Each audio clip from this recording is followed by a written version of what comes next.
Ayos na bro. Ayos.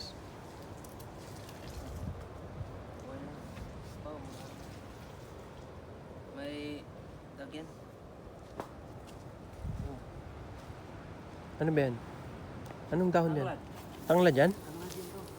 Eh, yan pala pwede natin lagay sa ano eh. Sinaing eh. Babaw na pagkalagay niya. Bro, pwede ba yan lagay sinaing? Oo.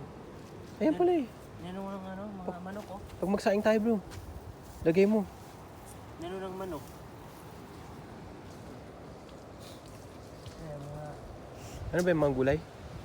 Pwede yung kainin, di ba? talbot. Parang Ah, inano nila. yan eh. Ayos na. Ganda ng ito. Malunggay bro. Kaso, kailangan putulin yan bro. Ito yung mga kamay lang oh. Yan. Ito. Yan, tanim mo doon. Yan, tanim mo doon bro. Hindi kasi lalaki yan Uy. bro. Man oh. Yan. Ano mga tako? Tanim mo. Kaya niya humigop niyan? Diyan. Di bro, pwede yung tanim. Natapon na yan bro. Ha? Ha?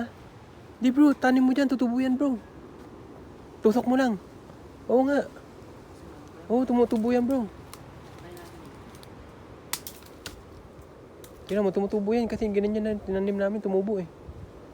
Basta may magic yan siya. Topo nga siya. May magic yan. Ewan ko. Paano yun? Ito kung totoo yun.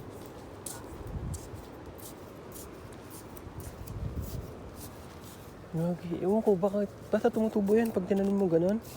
Ito? Hindi, wala. Malaki lang. Malaki lang. Yeah. Topo yan bro. Pagbalik natin 15 years, okay na yan. 10 years. Umubo na no? Laki na.